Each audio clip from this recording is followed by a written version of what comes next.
guys feel that one from yesterday? I do. Today is a whole different story, a whole different workout, because we're gonna do a 60-minute EMOM. With some fixed stuff in there, we're gonna end up every round with as many double push-up burpees as possible. Let's get to it.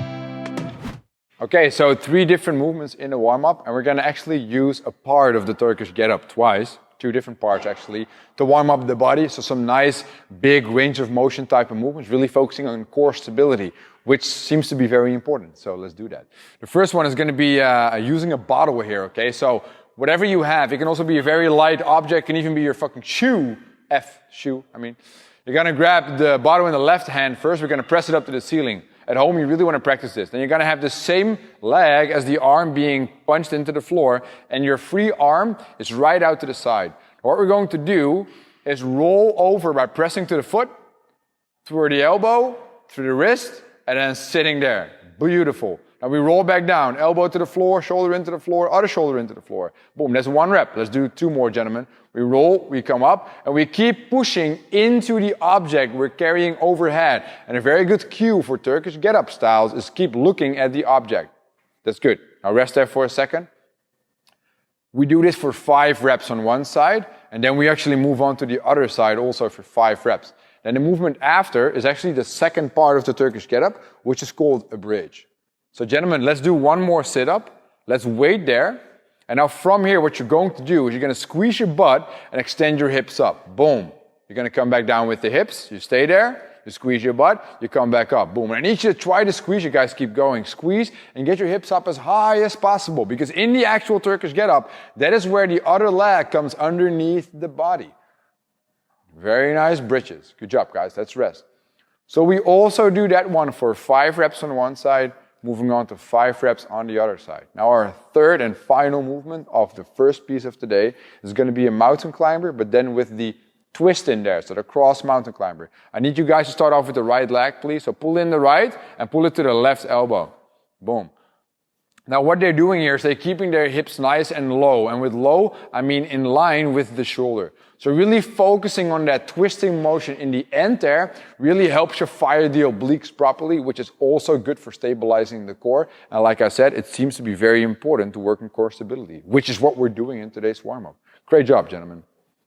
We just showed you the 3 movements. Let's put them into the warm-up. It's going to be an 8-minute quality AMRAP. That's a tiny bit longer than we normally do with warm-ups. That does give you the opportunity to get some more core stability work in here, which I said before is a big thumbs up for me. So let's get started, gentlemen. 8 minutes of that. Starting with the left arm up in 10 seconds.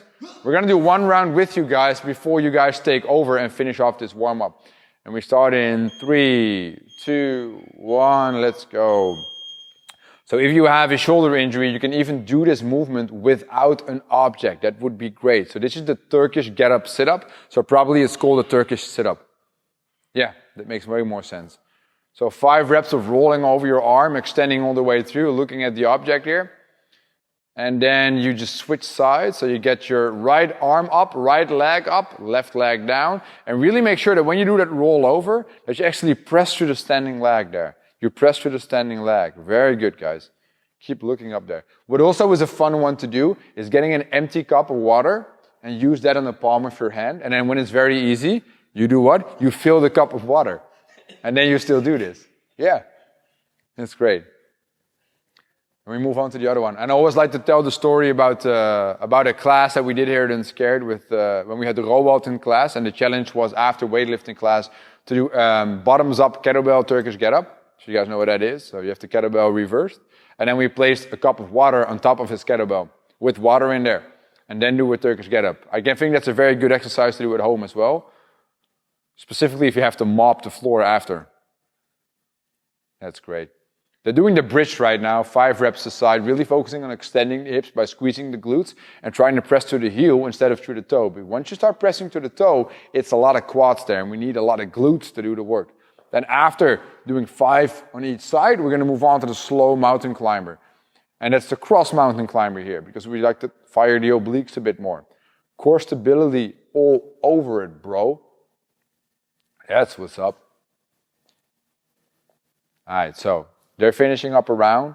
I peek at the clock. It almost took them 2 minutes. You're probably going to do about 4 rounds of this. You guys keep going, and we'll see you guys back in a second.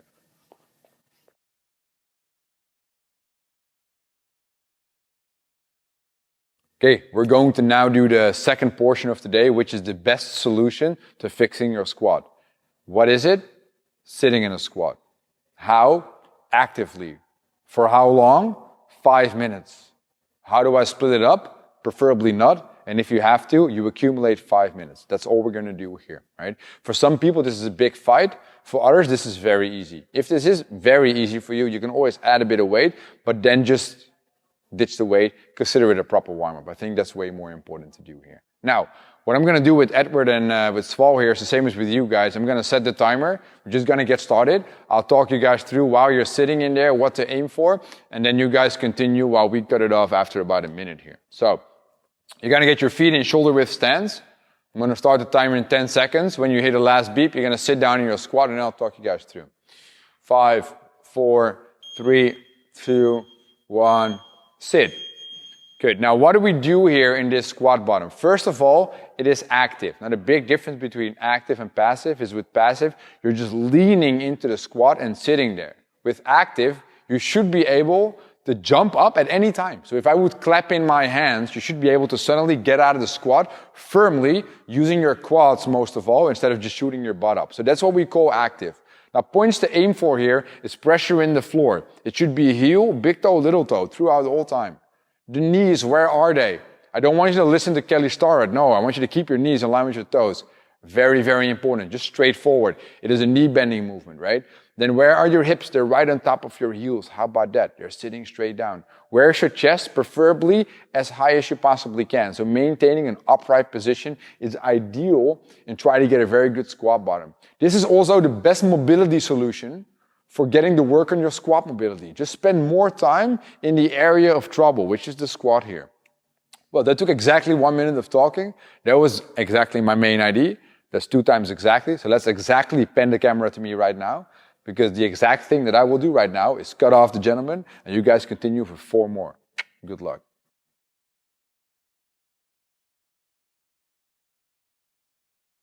Okay, so it is time for the workout. What do we have today, and how does it work? Well, what we do is going to do 16 minutes of an EMOM. That means we're going to work on a minute and change movements every minute.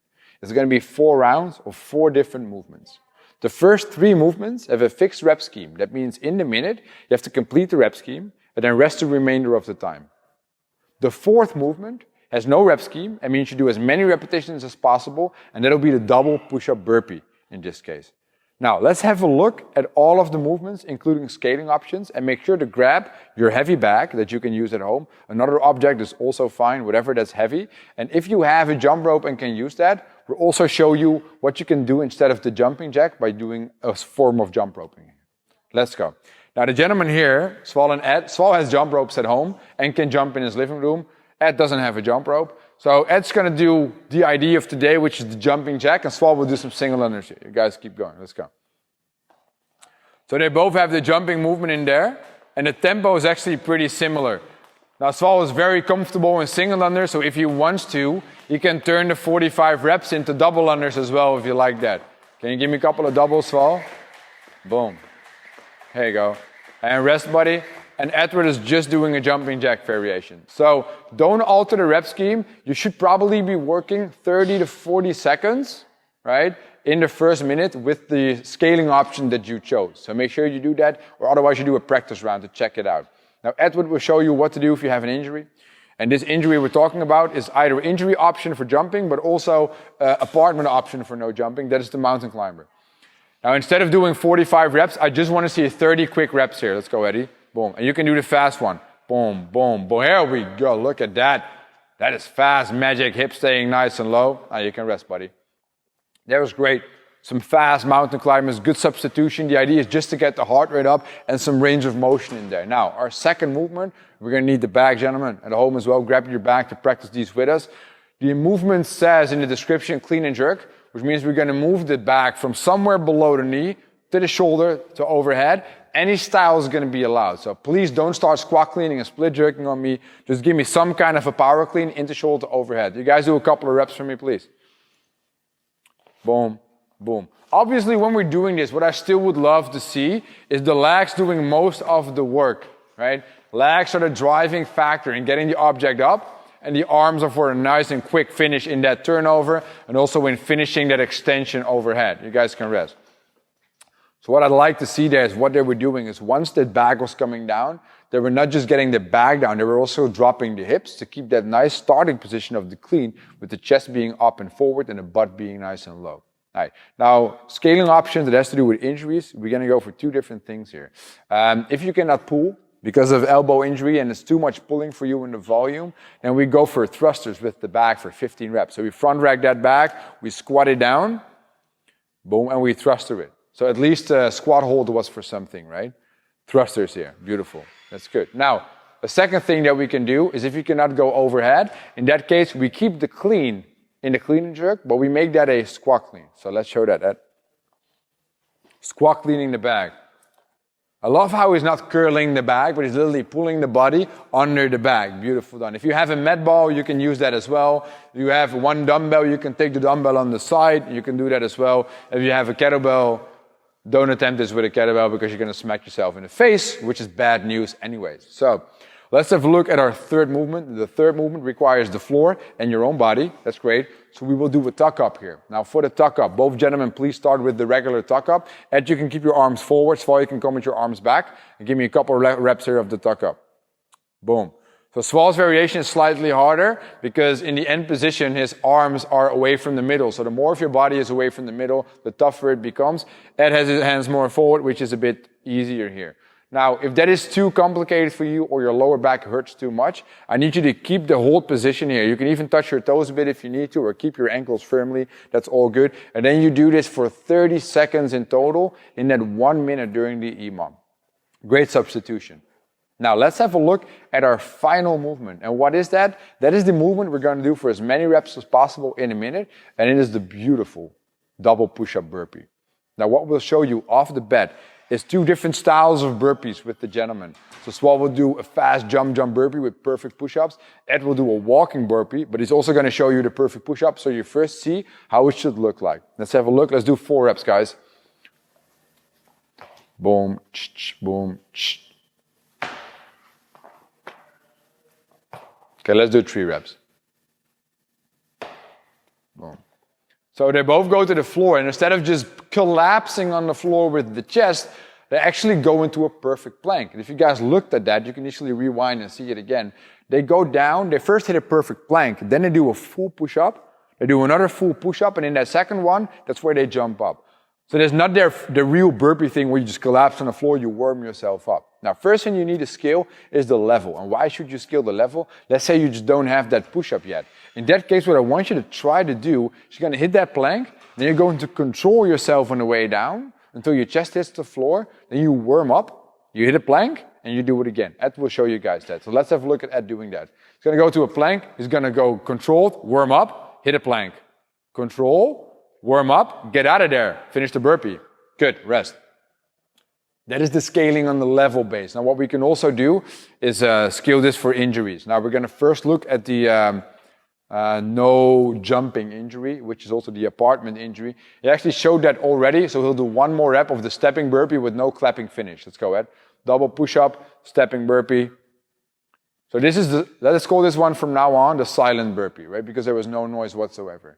Now the last one that we do is I'm having troubles with the pressing, so there's an elbow tendonitis, or there's some shoulder pain, some chest pain. You don't want to do the press here. Then we do 6 shoulder taps in a plank. And then we do a kickback basically. So let's do a jumping or walking kickback, whatever you want to do. We go 1, 2. We're going to go across here because we just look for shoulder, not for balance. 5, 6. You come out of there, you finish that burpee. Beautiful. So that's how we do it. We alternate by doing 6 of those shoulder taps instead of the double push-up. And it's also going to be very intense, but not hitting the chest that much and the tricep, but way more in the shoulder. You guys are ready for some remote coaching. 60-minute EMOM, jumping jacks in the first one, 45 reps. Back clean and jerks, 15 reps in the second minute. Third minute, 15 tuck-ups. Fourth minute, as many double push-up burpees as you can, and then 3 more rounds of that. We're starting, you are starting in 10 seconds. 5, 4, 3, 2, 1, let's go. So Sval's going for the double unders here because he's living on ground floor. He has a jump rope at home. Edward's living on the 16th floor and has no jump rope. He's doing the jumping jacks. Very nice. 45 reps of that. It'll probably take you a little over 30 seconds with the jumping jacks. And I think that the double unders will go a tiny bit quicker. There you go, like 30 seconds only. Ed is easily going to finish this. Shaboom, shaboom, shaboom. It's a very nice one to also do from the second round on, because after the double push-up burpees, it'll be very hard to get your heart rate back down. And then doing like a simple monostructural movement like a double under or a jumping jack is a great way of bringing the heart rate down.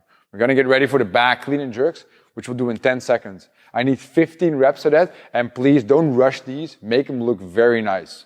In 3, 2, 1, let's go. So firm clean, overhead, reset on the floor. Boom. Now 15 reps of this will probably take you a good 40 to 50 seconds probably. I like how they're keeping their arms long as much as possible. Really getting to use the lag, so the quad drive and the hip drive at the same time to get full extension upward. Like you can easily cheat your way around this movement and make it a faster one, but why not getting a proper movement in here if you actually have the chance to do so, even when you're training at home? It would be so nice to feel a barbell in your hands again that we're doing the back right now. Using odd objects really helps in building good motor patterns as well. And it makes the barbell feel even better in your hands. Now, we got how much left? We got 10 more seconds left. We're going to be on the floor. We're going to do 15 reps of the tuck-ups. Try to get the breathing going here, gentlemen. 5, 4, 3, 2, 1, and let's do it. Good. 15 tuck-ups. Sval's going for that very big range of motion. It takes slightly longer and is a bit tougher on the abdominal muscles because that end position, you're more reached out. So there's more of the weight away from the middle, and that's always a bit tougher. Edward is a bit more compact, which is slightly easier, but he's very focusing on squeezing in that end position there when he's in that tuck hold. So the 15 reps here, they only take like a 20 to 25 second time frame. You know why that is? It's to rest up for the minute that's going to happen right now, and that minute is doing as many double push-up burpees as we can possibly manage to do. Now focus on quality of the push-up, don't rush that, and really go into reps here. If we can do 10, I think that's already a great amount of reps to do. We got 12 more seconds. 10 more, guys. Let's do this. 6, 5, 4 at home, 3, 2, 1. Let's start. Good. So this is literally just messing with your push-ups a tiny bit, right? I mean, we're just doing a minute full of push-ups, but after every 2 reps, you have to stand up and do a burpee. That's also a way of looking at it. You can look at it as this is a burpee and I have to do an extra push-up, or look at it as being a push-up and you have to do a burpee. Yeah. Different perspective of life. That's what we're talking about here. We're 30 seconds in, heart rate's going up, and I know that it's not just the heart rate going up, it's also the pump getting bigger and bigger. And when heart rate goes up and we have a pump, that's just the best scenario we can think of. We got 15 seconds left here, 15 seconds. And they know that on the beep, it is time to hit the jump rope and the jumping jack again. That's going to be good to see. 5, 4, 3, 2, 1, rest up. No, not rest up. Start round number 2 right now. Let's go.